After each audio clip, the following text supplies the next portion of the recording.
Hello friends, welcome to Disha classes. Disha classes में आपका स्वागत है। अब मैंने कहा अब हम हरियाणा की तैयारी स्टार्ट करेंगे। उसी सीक्वेंस में ये पार्ट 1 वीडियो है। कुछ वीडियो की सीरीज पार्ट ए बी इनके फॉर्मेट में भी आएगी। ये भी पार्ट 1 2 3 4 4 भागों में आपको मिलेगा। तो पार्ट 1 स्टार्ट करते हैं। बेसिक सी बातें हैं कुछ। हरियाणा में श्री सत्यदेव नारायण आर्य हैं, वो तो गवर्नर हैं। मुख्यमंत्री मनोहर लाल खट्टर जी हैं। श्री कंवरपाल जी क्या है? संसदीय कार्य मंत्री। ये एक बड़ा पद होता है। तो श्री कंवरपाल जी हैं वो संसदीय कार्य मंत्री। नेता प्रतिपक्ष कौन है? भूपेंद्र सिंह हुड्डा।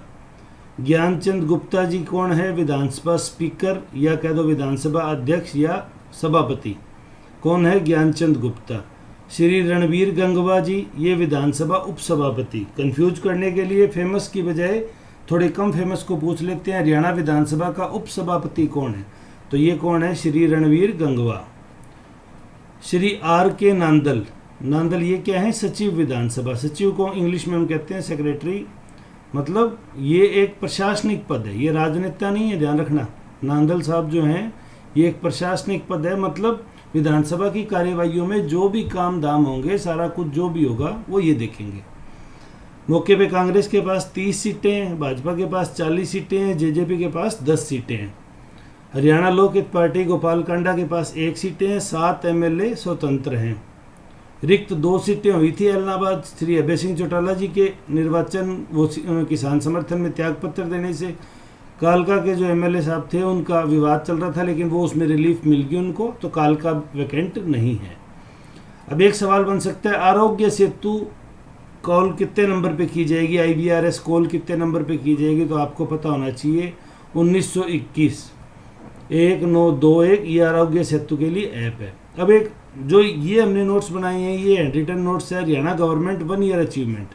सरकार क्या है कि जो अपने अचीवमेंट है वह कंपटीशन एग्जाम में ज़रूर पूछने की कोशिश करती है। उसी रेफरेंस में हम इसे तैयार करेंगे। तो मैंने 6 पेज का बनाया है। ये पहला 6 पेज का सीक्वेंस है, उसका पार्ट 1 हो गया, पार्ट 2 चल रही है।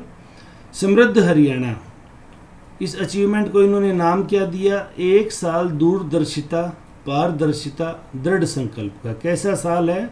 दूरदर्शिता पारदर्शिता दृढ़ संकल्प का। अब सवाल पूछ सकते हैं, हरियाणा सरकार ने अपने प्रथम वर्ष के अचीवमेंट को क्या नाम दिया?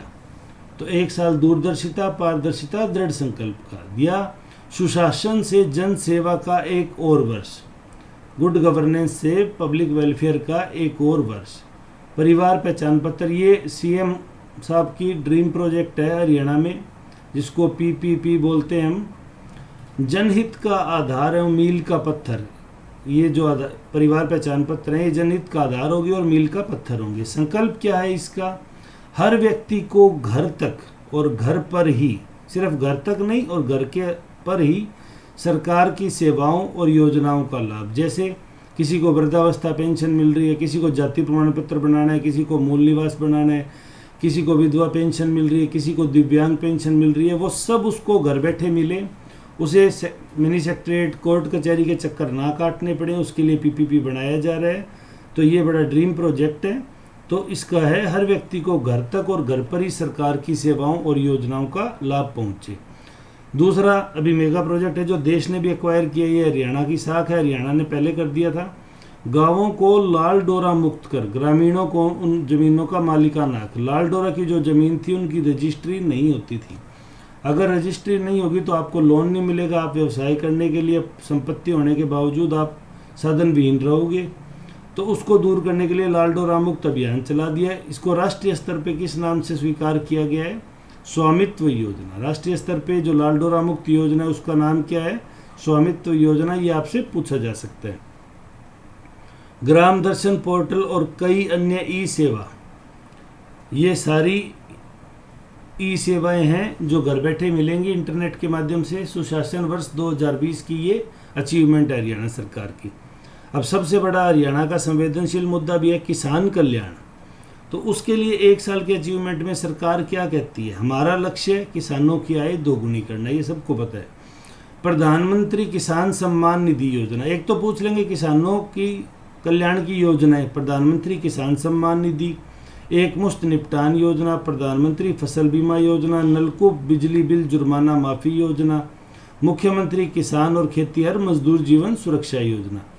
अब सवाल क्या बन सकता है बच्चों, हरियाणा में कुल कितने लघु और सीमांत किसान हैं?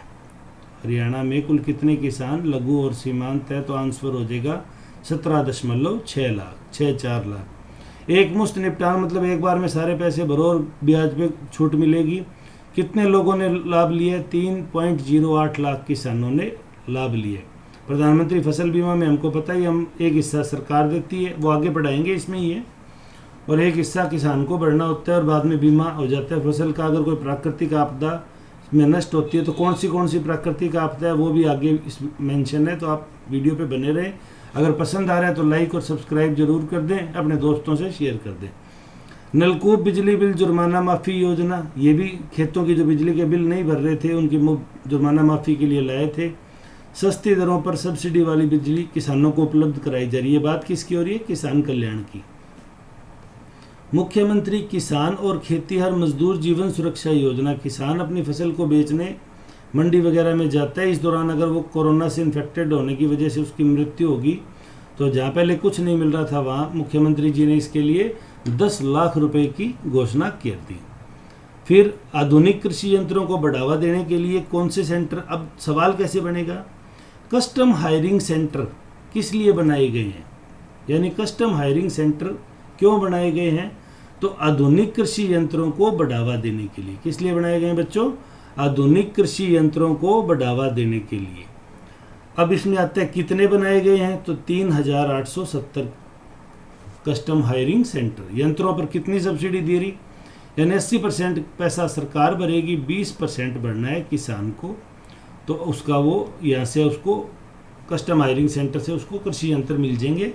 3870 कस्टम हायरिंग सेंटर है। 2020-21 का कृषि बजट पूछ सकते हैं क्योंकि कृषि मौके पे सबसे संवेदनशील मुद्दा है, तो ये 5474.25 करोड़। बैंकों से लेन देन पर किसानों के लगने वाली स्टाम्प ड्यूटी जो पहले 2000 रुपये थी, कोई बैंक से किसी प्रकार का किसान लेन देन करते उसमें, वो अब घटा के कितनी कर दी? 100 रुपये, मात्र 100 रुपये, ओनली 100 रुपीज़ कर दी। 2000 से घटा के ये किसानों के लिए किया। हर दाने की खरीद के लिए सरकार प्रतिबद्ध है। क्यों? क्योंकि Haryana highest crop on MSP through out the India खरीदता है। तो हरियाणा क्या करता है? Through out the India highest MSP पे क्रॉप खरीदता है। अब कुछ फसलों की एमएसपी पूछी जा सकती है। कांस्टेबल एसआई के जो एग्जाम आ रहे हैं, गेहूं 1975, जौ 1600 रुपये, चना व मसूर 5100 रुपये और सरसों 4650। अब बच्चों सवाल कैसे आ सकता है? निम्न में से किन दो फसलों का एमएसपी सेम है? तो वहाँ चना, मसूर, सरसों और गेहूं दे देंगे, तो आप कंफ्यूज हो जाएंगे भी चना और मसूर ऑप्शन होगा। ठीक है, तो इस तरह का सवाल भी बन सकता है। दूसरा, किसानों के लिए क्या किया? जो प्रति एकड़ 25 क्विंटल धान खरीदते थे अब उसको बढ़ाकर कितना कर दिया? 30 क्विंटल। इतना खरीदने के बाद भी अगर धान बच जाता है तो मान लो एक किसान का 50 क्विंटल धान था तो 10% मतलब 5 क्विंटल उससे और खरीद लेंगे सरकार। एमएसपी पे खरीद रही है ये सब। गन्ने का रेट 350 रुपये प्रति क्विंटल है, हाईएस्ट इन इंडिया। तो भारत जो है वो गन्ने को हाईएस्ट पेड कर रहा है किसानों को, कितना? 350 रुपये प्रति क्विंटल। मेरी फसल मेरा ब्यौरा में आप रजिस्ट्री कराओ ताकि आप ये जो मंडियों में और बाकी जो लाभ हैं वो ले सकें। तो फसलों की सुगम खरीद, आसानी से खरीद हो जाए, मुआवजा समय पे मिल जाए, आर्थिक सहायता मिल जाए, योजनाओं का सीधा लाभ मिल जाए, उसके लिए जो स्कीम आई है उसका क्या नाम है? मेरी फसल मेरा ब्यौरा। किसान व मजदूरों को मंडी में 10 रुपये की थाली की दर से भोजन मिलता है, उस स्कीम का क्या नाम है? अटल किसान मजदूर कैंटीन। ये नाम पूछा जा सकता है। किसानों को मंडी में जो 10 रुपये थाली में भोजन मिलता है उस स्कीम का नाम क्या है? तो ये है अटल किसान मजदूर कैंटीन योजना। 12 डिस्ट्रिक्ट में प्रारंभ होगी है और 13 कैंटीन रेडी टू स्टार्ट है। 13 डिस्ट्रिक्ट नहीं है बेटा, ध्यान रखना, 13 कैंटीन, 25 तो जिले ही नहीं होंगे। फिर कुछ जिलों में जहाँ बड़ी मंडी है वहाँ 2 भी स्टार्ट कर रहे हैं। अब आता है क्या क्या बनाया। तो गुरुग्राम में 8 एकड़ में फूलों की मंडी बनाई है। पिंजौर में जो हिंदुस्तान मशीन टूल HMT की गाड़ियाँ नहीं आती थी, HMT की जो ज़मीन थी कितनी थी वो? 78.33 एकड़। वहाँ पे सेब, फल, सब्जी उसकी मंडी का निर्माण किया जा रहा है। तो गुरुग्राम में तो बनेंगे, फूल बिकेंगे और पिंजौर में फ्रूट, फल, सब्जी बिकेंगी। 15 दिन में अगर आड़ती और लेबर की पेमेंट सरकार नहीं करती तो 12% ब्याज, मतलब 1 रुपया सैकड़ा, 1 रुपया सैकड़ा ब्याज सरकार किसान को देगी। मंडियों में किसानों व आड़तियों का, वो किसानों और मजदूरों का बीमा था, ये आड़ती भी बीमा कवर में आ गए। कितने में? 10 लाख। कोई खरीद फरोख्त के दौरान कोविड हो गया या कोई एक्सीडेंट हो गया, कोई शॉर्ट सर्किट हो गया, कोई आग लगी, कुछ भी हो गया तो 10 लाख रुपए का बीमा कवर है। कपास व धान, कपास और धान जब मंडियों में बेचने जाता किसान तो उसको मार्केट फीस और ग्रामीण शुल्क लगता था 2%, जिसे घटा के कितना कर दिया? 1/2%, यानी आधा प्रतिशत। तो किन 2 फसलों पे आधा किया? कपास और धान। सवाल को ध्यान से समझना, वहाँ 3 फसलें दे देंगे, निम्नलिखित में से कौन सी फसल है जिस पे 2% से घटा के आधा नहीं किया? तो कपास और धान पे ही किया। 3 लाख रुपए तक का ब्याज मुक्त फसली ऋण, मतलब नो इंटरेस्ट, कोई ब्याज नहीं है। कौन देगा? सहकारी व राष्ट्रीयकृत बैंक। पहले कितना देते थे किसान को? 1.5 लाख तक देते थे, अब कितना देने लगे? 3 लाख, यानी 2 गुना इसको कर दिया, बढ़ा दिया। सहकारी और राष्ट्रीय दोनों बैंकों से देंगे, इस चीज़ को ध्यान रखना, वो एफएसएडे में कंफ्यूज करेंगे। भाई 3 लाख रुपए का ऋण निम्नलिखित में से किस संस्था से मिल सकता है? सहकारी बैंकों से, राष्ट्रीय बैंकों से, फिर ऑप्शन में दोनों भी कर देंगे। दूरदर्शी सोच, प्रगतिशील किसान। तो जो किसान नए नए इनोवेटिव आइडियाज़ अपना के अपनी प्रोडक्शन बढ़ा रहे हैं, ऑर्गेनिक बना रहे हैं, उसको पेस्टिसाइड मिनिमम कर रहे हैं, उनके लिए सरकार ने एक सम्मान योजना रखी है, प्रगतिशील किसान सम्मान योजना। फर्स्ट रैंक आएगी उसको मिलेंगे, एक आदमी को फर्स्ट रैंक दी जाएगी, उसको 5 लाख रुपए देंगे। सेकंड रैंक पे 2 आदमी रहेंगे, उनको 3-3 लाख, यानी टोटल 6 लाख रुपए देंगे। तीसरी रैंक पे 5 आदमी रहेंगे, सबको 5-5 लाख, 1-1 लाख रुपए देंगे, मतलब 5 लाख रुपए।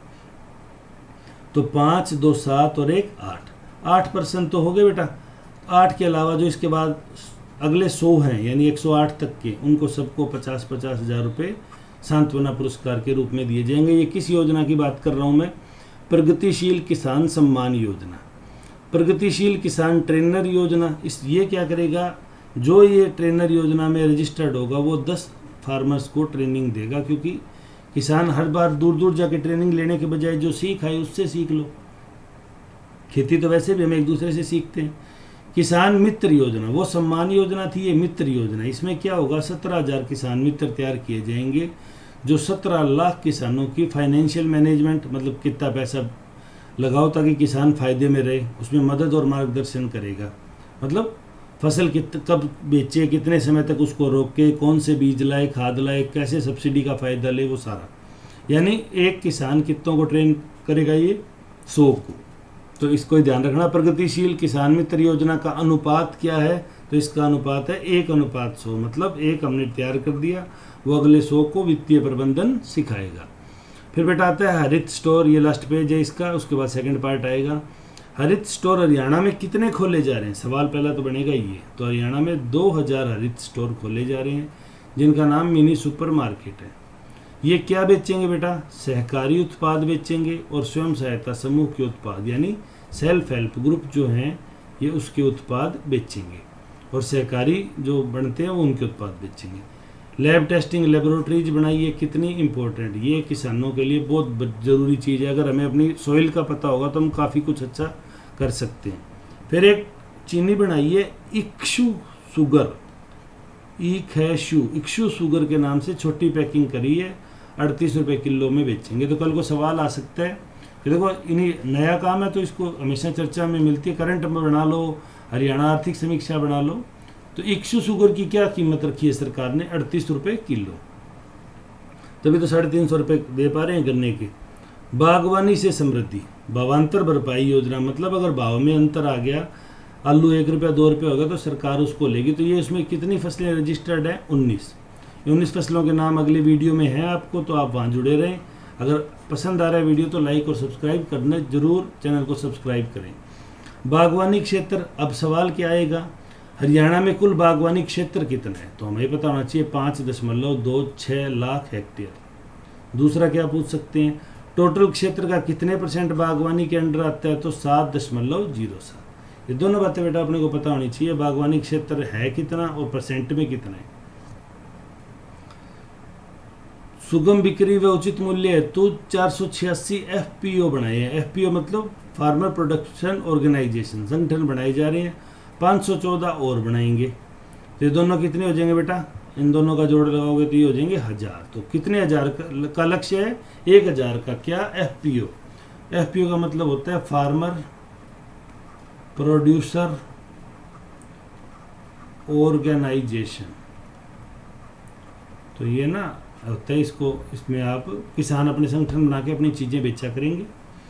486 बना दिए, 514 बनाने हैं। 150 इंटीग्रेटेड पैक हाउस बनाया है जहाँ पैकिंग भी होगी, माल निकलेगा भी। फिर खेती का अगला, फसलों में पानी। तो हमारा संकल्प है बूंद बूंद बचाएंगे, हर खेत तक पानी पहुंचाएंगे। तो इस संकल्प का नाम आ सकता है कांस्टेबल में, भाई खेती के लिए जो संकल्प है उसका नाम क्या है। फिर मेरा पानी मेरी विरासत योजना है, भाई पानी मेरा है तो मेरी पीढ़ियों के काम आएगा अगर बचेगा। तो धान की जगह अगर कोई और कम पानी वाली क्रॉप लगाते हो आप, तो 7000 रुपये प्रति एकड़ तो प्रोत्साहन राशि मिलेगी। मतलब मेरी ज़मीन में धान होता था लेकिन धान पानी बहुत खींच रहा था, जिस वजह से पानी 500-700 फुट नीचे चला गया। सरकार कह रही है अभी बारिश से इतना रिचार्ज हो रहा नहीं है, तो क्या करें, धान की जगह कोई दूसरी फसल लगा लो, आपको 7000 रुपये प्रति एकड़ हम दे देंगे। इस योजना का नाम क्या है बच्चों, मेरा पानी मेरी विरासत योजना। फिर अंडरग्राउंड पाइपलाइन डाल लो, भूमिगत पाइपलाइन बोलते हैं जिसको। इसके लिए 10,000 रुपये प्रति एकड़ या 60,000 रुपये प्रति किसान मैक्सिमम अनुदान मिल सकता है। यूँ नहीं भी मेरे 100 किले हैं तो लाओ भाई मुझे 10,000 के हिसाब से 10 लाख रुपए दे दो हैं। मैक्सिमम आपको 60,000 मिलेंगे एक किसान को। अगर 3 एकड़ है तो 30,000 ले लो, 5 है तो 50,000 ले लो। ये क्या है बेटा, सब्सिडी की राशि है, बाकी आपका पैसा जो लगेगा लगेगा। इतना सरकार आपको पैसा, सरकार आपके हिस्से का सरकार भर देगी। फिर फव्वारा संयंत्र प्रणाली, इसमें अब सवाल क्या बनेगा, हरियाणा सरकार फव्वारा संयंत्र प्रणाली पर कितनी सब्सिडी दे रही है, तो ये दे रही है 85%। और फव्वारे से कितने हेक्टेयर में सिंचाई होती है, 8 लाख हेक्टेयर में। तो ये सवाल जो हमें ना यहीं से बनते हैं। हम सोचते हैं यार ये क्या सवाल है, इतना कौन याद रखता है, एक चीज़ पूछ ली, ये यहाँ से बने हुए हैं। तो ये काफ़ी सरकार ने लंबा लेटर निकाला, मैंने उसको समराइज करके हैंड रिटन बनाए हैं ताकि आपको बेनिफिट मिले। फिर अटल भूजल योजना, तो भूमि के जल को शुद्धिकरण करने के लिए और उसको बनाए रखने के लिए 13 जिलों की 36 ब्लॉक की 1895 ग्राम पंचायतों को कवर करके ये अटल भूजल योजना लागू की गई है। फिर बच्चों आगे क्या है, हरियाणा राज्य तालाब विकास प्राधिकरण, यानी गंदे पानी के जो तालाब है उनका जीर्णोद्धार करना, उनका सुधार करना, ताकि वहाँ से काई मिट्टी गंदगी हटा देंगे तो फिर वो साफ पानी का हो जाएगा, तो हमारे पशु भी पानी पीते हैं उनके काम आएगा। तो कितने तालाबों से इसको स्टार्ट किया गया है, 200।